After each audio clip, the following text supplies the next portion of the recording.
मैं doctor Rashmi Agarwal, associate professor history, SMB government PG college Nadwara. हम MA final history का second B paper का अध्ययन कर रहे हैं, जिसका नाम है इंस्टीट्यूशन ऑफ मेडिवल इंडिया। आज हम अपने अध्ययन का विषय जो रख रहे हैं वह सुल्तान गयासुद्दीन तुगलक शाह ने जो अपने समय में आर्थिक सुधार किए थे उनका अध्ययन कर रहे हैं। उनका अध्ययन करने से पहले मैं थोड़ा सा आपको गयासुद्दीन तुगलक का परिचय दूंगी। सुल्तान गयासुद्दीन तुगलक ने एक नवीन राजवंश की स्थापना की जो तुगलक वंश के नाम से प्रसिद्ध हुआ। परंतु यहाँ मैं आपको स्पष्ट कर देती हूँ, तुगलक किसी जाति का नाम नहीं था, बल्कि यह सुल्तान का व्यक्तिगत नाम था। जैसा कि गयासुद्दीन तुगलक का वर्णन करते हुए अमीर खुसरो ने अपने ग्रंथ तुगलकनामा में लिखा है कि आदरणीय महोदय, आपका नाम तुगलक गाजी है। और इनका जो शासनकाल था वह 1320 से लेकर 1325 ईस्वी तक था। ये माना जाता है कि गाजी तुगलक ने अपना जीवन एक साधारण सैनिक से आरंभ किया था और उसके बाद वह सुल्तान बना था। और उसके बाद उसने अपने शासनकाल में कुछ आर्थिक सुधार किए थे, जो मैं अब आपको बता रही हूँ, जो कि अपना मूल विषय है। सिंहासन पर बैठने के बाद यानी कि 1320 के बाद गयासुद्दीन तुगलक ने साम्राज्य की आर्थिक स्थिति को ठीक करने के लिए राजस्व व्यवस्था के पुनर्गठन की ओर ध्यान दिया।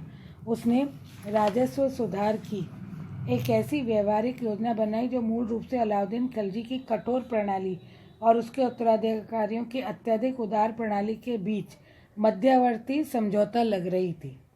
किसानों की स्थिति में सुधार करना और कृषि योग्य भूमि का विस्तार करना उसकी राजस्व नीति के दो मुख्य उद्देश्य रहे थे। गयासुद्दीन ने अपनी कृषि नीति में किसानों के प्रति उदार दृष्टिकोण अपनाया था।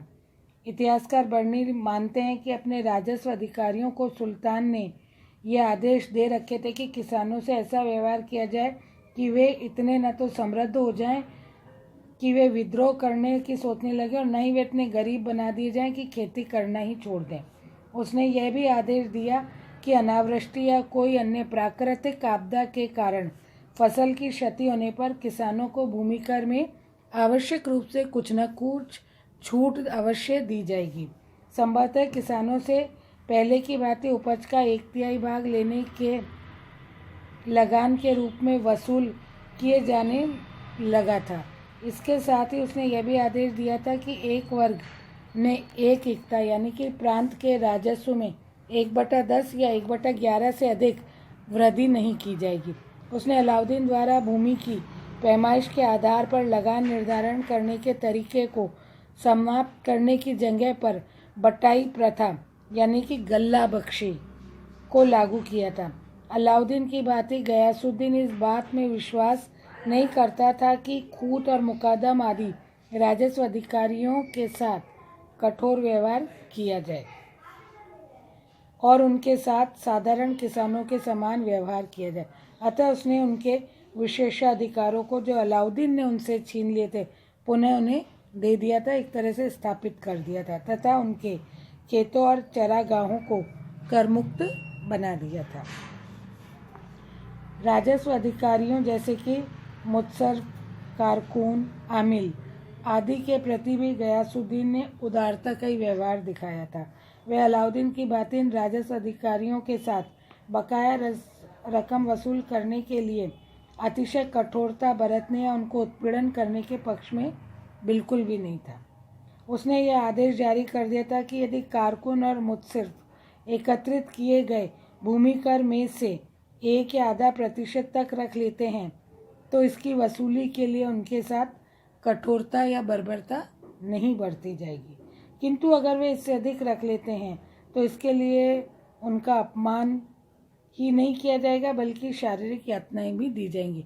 मतलब आधा प्रतिशत तक रखने की छूट थी और इससे ज़्यादा नहीं। उसके बाद उन्हें दंड का भागी बनना ही पड़ेगा।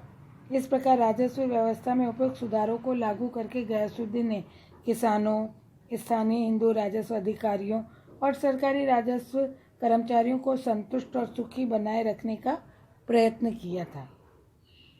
इसमें उसे पूर्ण सफलता भी मिली थी।